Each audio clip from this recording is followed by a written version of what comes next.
As you probably know, a routine is vital to creative work.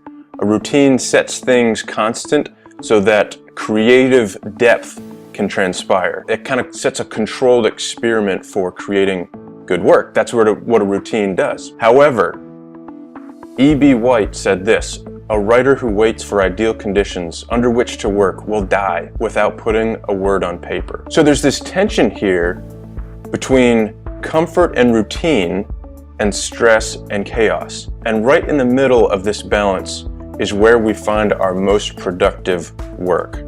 Let me explain. If every day is the same and you are most comfortable, then your input of new information, new ideas, new feelings diminishes. Creativity is anti-fragile. Author Nassim Taleb wrote a book on anti-fragility, how being anti-fragile is better than being resilient and robust. And there's a fine line there where our bodies, our creativity, our minds are meant for stressors and volatility and change so that we strengthen, so that we grow. And so our flow and how we are best productive is related to that, in the sense that if you keep everything the same forever, if your routine is inflexible and never open to change, then your productivity is going to go down, because you'll eventually fall into an overwhelmingly glum neutrality. See? Where on the other side, if you're surrounded by stress and chaos and your day is constantly changing, you can't get 15 minutes to sit down and write a few words out, you can't clear your head, you can't get away from the kids, or you're not sleeping well enough. If everything's chaotic, well, that's also not conducive to productivity.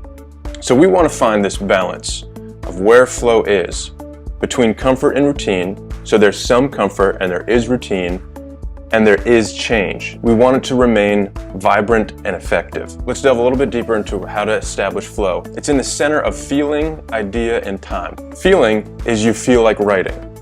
Idea is you have an idea to write about. Time is you have the time to sit down and concentrate and focus on cranking some words out. When you have these three factors, when they converge, you enter a creative flow, a very productive time of generating content, great content. This is your best working state. Let's talk about the margins when you have two, but not all three. So if you have an idea that you want to write about and you feel like writing, but you don't have the time, you're too busy, see? If you feel like writing and you have the time to sit down and you sit in front of the computer, put your fingers on the keyboard, but don't have an idea to write about, that's writer's block. And we're going to talk about that in the next lecture, about how to overcome writer's block. And then lastly, sometimes you'll have a great idea to write about, you'll have the time, you'll sit in front of the keyboard, but then you don't feel like writing, you don't feel creative. There's no motivation. And this is often the result of being tired. You may not be physically tired, but that is definitely a factor.